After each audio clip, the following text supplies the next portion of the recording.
It is good to see all of you who are here tonight in the auditorium and those who may be watching on the live stream. We're delighted that you are with us as well. I'm keeping my mask handy because I forgot my handkerchief, and if I start to sneeze or cough, I'll catch it with this, hopefully.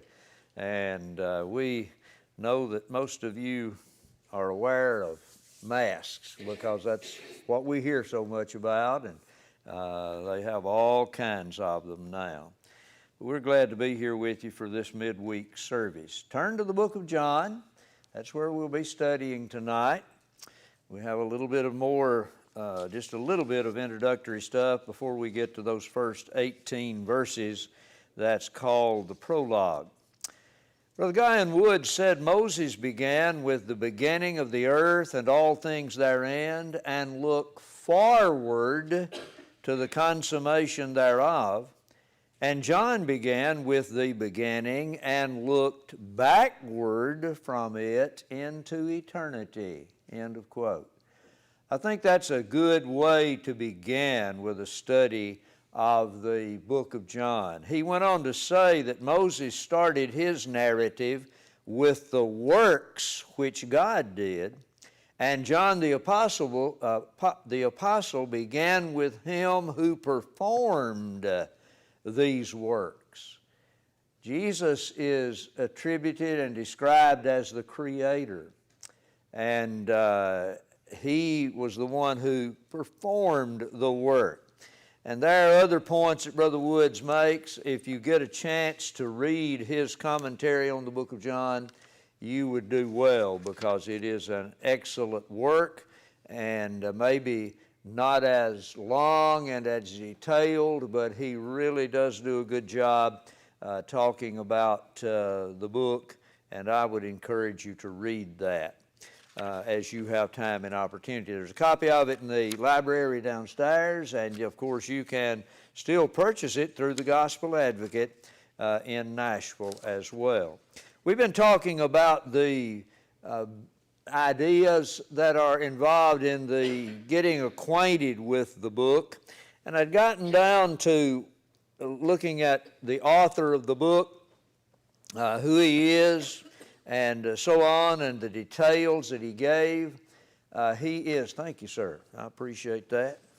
I can get this off now.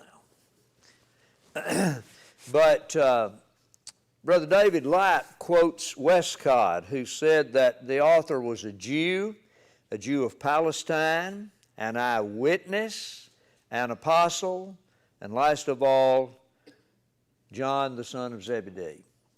And Brother Light then begins to talk about several points to substantiate this assessment. And we had gotten down to talking about how familiar the author was with Jerusalem.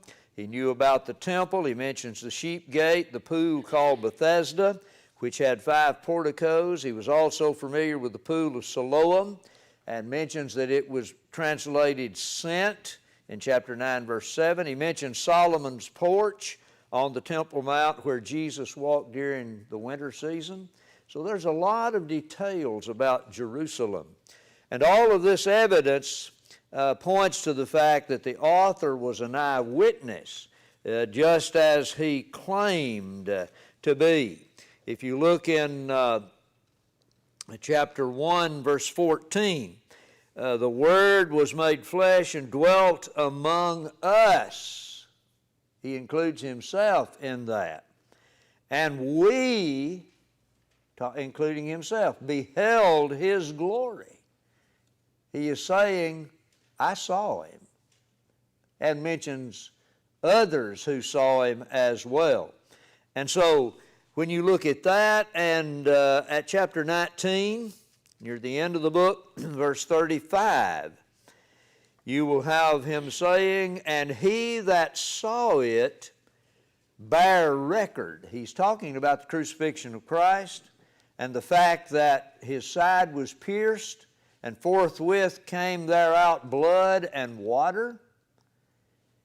In verse 34, and then in verse 35 he said, and he who saw it bare record, and his record is true, and he knows that he saith true, that you might believe. And he knoweth that he saith true.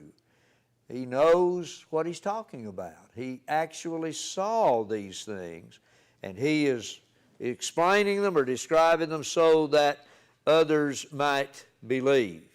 So there's a lot of evidence. His description, the writer's description of individuals, are very vivid and detailed. As for example, Nicodemus, Peter. He talks about Thomas, Judas Iscariot, Andrew, Pilate, Mary and Martha, and others as well. He gives so many details about all of these people. The author was clearly an apostle because he recalled the things the apostles spoke among themselves. He was intimately associated with them. He mentions the fact there are so many things that they talked about, and he was very familiar and conversant with places that they regularly visited, as you will see. So it's logical to conclude that the author was the Apostle John. I want to take you through the book just briefly and look at 5 very significant passages in this regard. Now, these will begin near the middle of the book in chapter 13. So turn over there for a moment and let's look at chapter 13, verse 23. I'm still breaking in this testament. My old one is at the house that I've carried so many years it's coming apart, and it's hard to find the passages as quickly in this one as I do in that one. In John 13, verse 23, the record says, "Now there was leaning on Jesus' bosom one of his disciples whom Jesus loved." Now that's the first time in the book that one of his disciples is described as the disciple whom Jesus loved. That's number one. Turn with me. Yes. In my reading, I came across the fact that Jesus' mother and John's mother were sisters. Yep. They were first cousins. That's right. That's right. Yeah, they were very, very closely connected. Any of you have any double first cousins? I do too. Double first cousins. That's where your your parents are siblings. Brother and sister. Yeah. No, not there now. Not quite there. But my dad. Explain it. It just doesn't work. No, it's not difficult. My dad and his brother married 2 sisters. Oh, I got one better than that. I know you do. How My aunt was my first cousin. how about that? Barbara she did have an aunt that was a first cousin. And my mother had a brother-in-law who was her uncle. It's hard to figure out, to explain. Donald Chaffin and I were first cousins, but his dad was my mother's uncle as well as her brother-in-law. And Donald said, "I never have figured out how much kin we are." And I said, "I hadn't either." But we just called it first cousins. But Uncle Clay and Aunt Vida had 4 boys and a girl. My daddy and my mama had 4 boys and a girl. And that's very unusual, I thought. But the 10 of us the 9 of us. One of my brothers didn't, he died in infancy, really was stillborn. But we were always lived in close proximity, played together, grew up together, and nearly every one of us had a really close cousin, age-wise. But It's sort of difficult. But you can imagine why John and Jesus would have been close to one another. And there are some other reasons about that too. Most believe that John was the youngest of the disciples. And they conclude that because he lived to be of ripe old age, but he had to have been rather young when Jesus chose him and his brother to be his apostles. And maybe, you guys know how I love all these children around here. You're just drawn to some people, to kids and so on like that, and you see them grow up, and I tell some of these, there was one of the girls here, she was a teenager when I moved here, and she married. It wasn't long till they had a little girl, and she had trouble she didn't want to go to school. And it was like she was scared or frightened or something. And I was honored one day when her mama called and said, could you come over and talk to her about going to school? Took her on my knee, and we just sat there and talked and had a big time. And, she worked her way through that and so on. And you just develop affection for kids like that. And boy, there's a bunch of them here, now that, and I've had the opportunity to be associated with several generations. And so you get close to them, very fond of them, and they mean a lot to you. And we don't know all the things that were involved, but that's the first passage. Now in chapter 19, verse 26, listen to this. When Jesus therefore saw his mother and the disciple standing by whom he loved, he said unto his mother, Woman, behold thy son. And he said to the disciple, Behold thy mother. Now that's the second passage there at the cross where the disciple whom Jesus loved is mentioned. In chapter 20, in verse 2, talking about Mary Magdalene on the morning wherein they find that the sepulchre is empty. The stone has been moved. We're told in verse 2, Then she runs and comes to Simon Peter and to the other disciple whom Jesus loved, and said unto them, They have taken away the Lord out of the sepulchre, and we know not where they have laid him.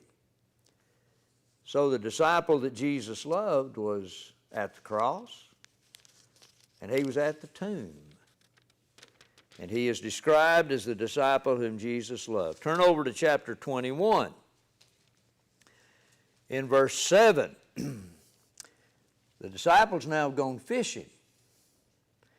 In verse 7 we read, Therefore that disciple whom Jesus loved said unto Peter, It is the Lord. This is when Jesus was on the shore and the disciples were in the boat. What verse? That's verse 7 of chapter 21. And now when Simon Peter heard that it was the Lord, he girt his fisher's coat unto him, for he was naked, and had cast himself into the sea to swim to shore to see the Lord. Now those disciples are mentioned by name, beginning in verse 2. There were together Simon Peter, Thomas, called Didymus, Nathanael, and notice this now, Nathanael of Cana in Galilee. There's that detail again. And the sons of Zebedee. Now who would that be? James and John. James and John. And two other of his disciples. We don't know who they were, but they are not mentioned here. Now in verse 20 of chapter 21, Then Peter, turning about, this is when Jesus was telling Peter what was going to happen to him. He tells him, I say unto you, when you were young, you girded yourself, you walked wherever you would. But when you are old, you shall stretch forth your hands, and another shall gird you and carry you whither you would not. He's going to take you to places that you'd rather not go. And this spoke he, signifying by what death he, Peter, should glorify God. And when he had spoken this, he said unto him, Follow me. Peter, turning about, seeing the disciple whom Jesus loved following, which also leaned on his breast at supper, and said, Lord, who is he that betrayeth thee? Peter, seeing him, said to the Lord, or to Jesus, Lord, and what shall this man do? And that's when the Lord told him, now, if he tarries till I come, why should that bother you? What is that to thee, is what the King James says. But why should that bother you? Follow thou me. Peter, your task is to follow me. And, of course, he was saying John's task was to follow him too. That's the task of all of us as disciples of the Lord. But it's intriguing to read all of these statements in succession. And that will help us, I think, to come to some conclusions as to whom this disciple whom Jesus loved was. Because in 21 verse 20, if you look at that passage, chapter 21, verse 20, you'll see that the disciple whom Jesus loved was also the one who leaned on the breast at supper, and so on. But now, he said in verse 24, this is the disciple who testifies of these things and wrote these things, and we know that his testimony is true. So the disciple whom Jesus loved is the writer of this book. It's very evident from studying and looking at all of these passages. Now, in 13:23, that beloved disciple was reclining on Jesus' bosom, and it was this man who, upon Peter's urging, asked Jesus who the betrayer was. And so we know Peter was not the disciple whom Jesus loved. He couldn't have been, because he asked the other disciple whom Jesus loved. So that would exclude Peter. His next appearance is at the foot of the cross, where Jesus, while on the cross, told this disciple to take care of his mother. And then he appears again at the resurrection, on resurrection morning at the empty tomb. And then in 21:7, the disciple whom Jesus loved told Peter that the one on the shore was Jesus. So we know that, again, it's not Peter. And then in the passage we just looked at, we have Jesus talking to Peter, and Peter asking about the disciple whom Jesus loved. And so again, that would exclude Peter for sure. But it's evident that the beloved disciple was a close and common companion of Peter. Because with the exception of the event at the cross concerning Jesus' mother and that disciple whom he loved, Peter is always mentioned. Every time. He's always mentioned, except that one time. Now, those that went fishing that we looked at a little while ago, of those mentioned, it must be that the disciple that Jesus loved would be either one of the two unnamed disciples or one of the sons of Zebedee. Now, it's very unlikely that it would be either of those two unnamed disciples. Their names aren't given. So that leaves you with the sons of Zebedee. James and John. Now, how do we know that James could not have been the disciple that Jesus loved and wrote this book? He had been martyred. He had been martyred very early on by Herod Agrippa, I believe it was. And he ruled from about 40 to 44, I believe, if I remember correctly. So that would tell us the time frame wherein James died. So that leaves only John. And another thing that you need to consider is that John the Baptist in this book is never called the Baptist. He's called John. Now, who would logically be the only one who would write this book and not ever mention his name? And not mention that John is John the Baptist. He just calls him John. No other John is mentioned. And so when you begin to think about that, we know that John was very prominent in the early church. You remember that he and Peter did a lot of things together. For example, he and Peter went down to Samaria. And we know that they were the two that performed a great miracle early on in the book of Acts. So they were together a lot. Peter, James, John made up the inner circle. But now James is gone. Peter and John had been together at the Transfiguration. They'd been with Jesus on a lot of other occasions. When he did some of his great miracles, they were there. So it is not any stretch of the imagination, in my opinion, to think that John wrote this book. There's a lot of people that make a big deal about the fact that the writer is not mentioned, and we don't know who wrote it, and they want to deny that it's a work of John the Apostle.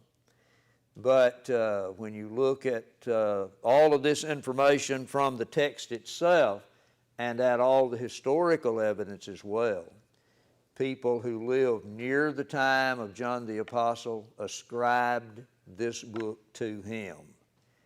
They will make quotations from the book and attribute it to John.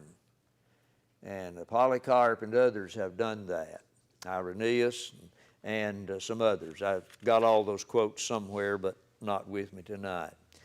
Yes, sir. I don't know if I'm saying this exactly right, but if John called his own name, it'd be like a third person, and he didn't want to do that, so I don't think he ever refers to himself in John. St. John is John. It doesn't. Yeah.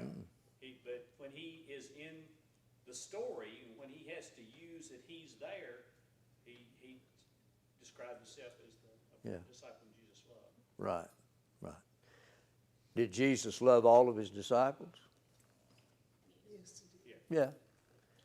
But evidently that was a special thing or special way of designating himself in humility.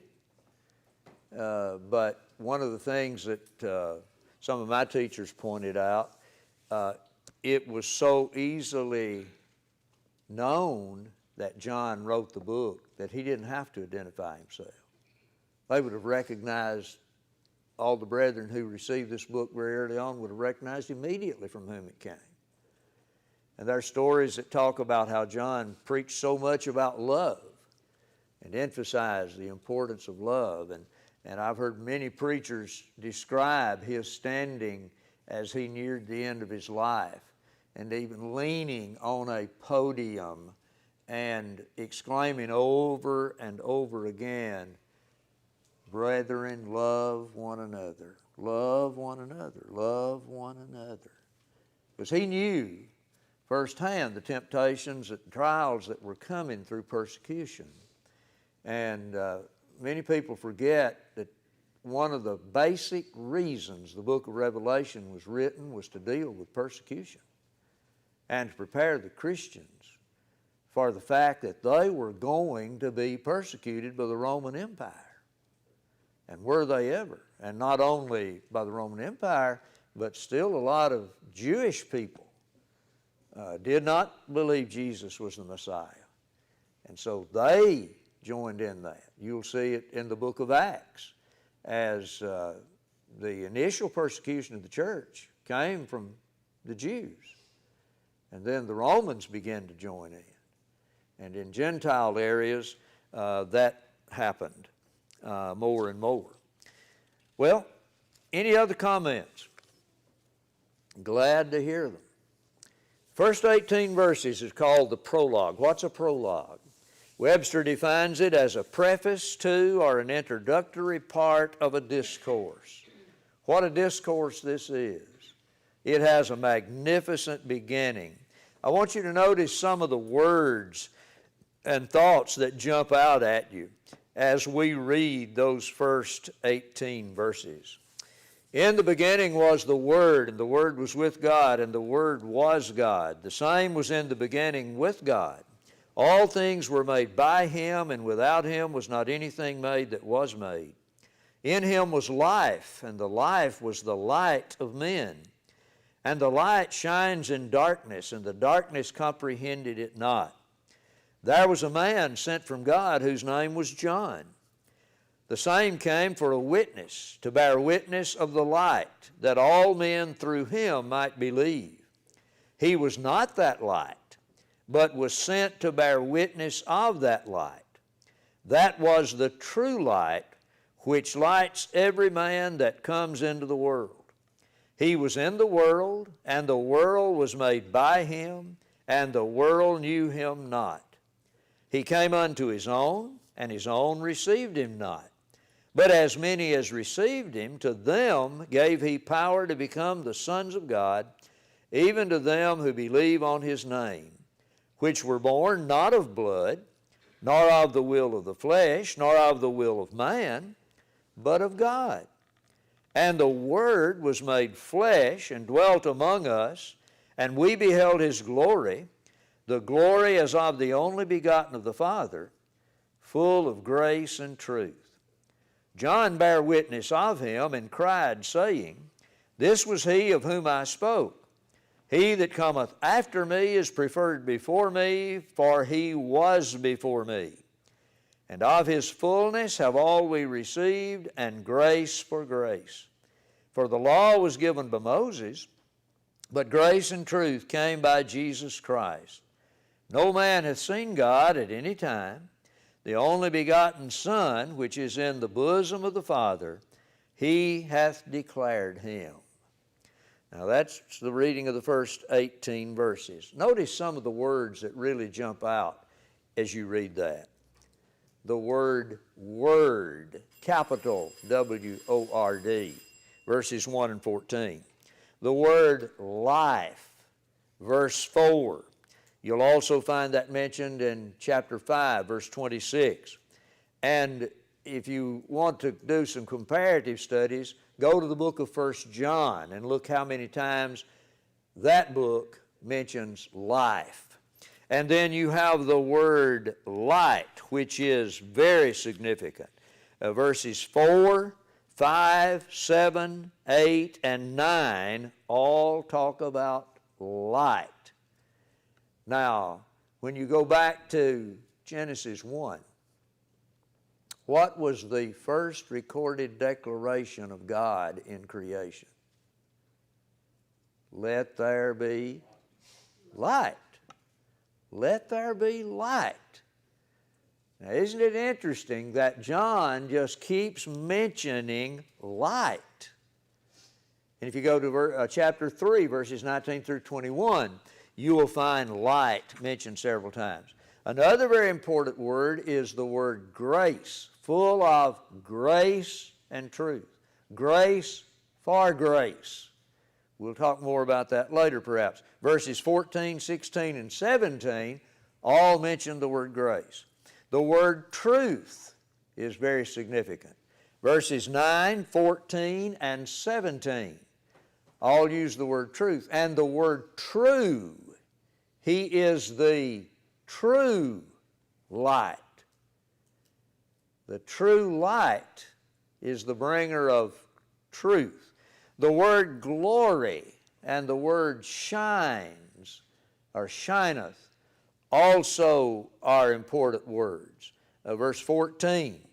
And all of these words just keep recurring, and they're very significant words. So be sure, I have this little habit of taking an overliner or something, and I read a passage, and I will overline or underline with an ink pen the word that occurs over and over and over again. It's a good thing to do when studying, because it will help you to focus in on a primary thought. And so keep that in mind. Well, that's the second bell. So I wanted to mention the things that are affirmed about the Word, and I hope that you will come back and study this with us next time. But it's such an interesting book, and it'll be good for us to study it, and we want you to do your digging and come prepared when we come to class to mention some things. As we read through that a while ago, there were just things that jumped out at me. Verse 10 especially is very interesting. Notice the three statements that are given in progression. Talking about the Word now. He was in the world. That's number one. The world was made by Him, and the world knew Him not. Now, that's a 3-point sermon right there in and of itself.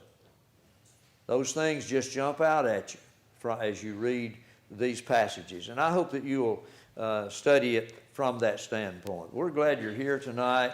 It's been good to be with you, and appreciate your good attention as always. And we hope that the study has been beneficial to all who have watched tonight as well.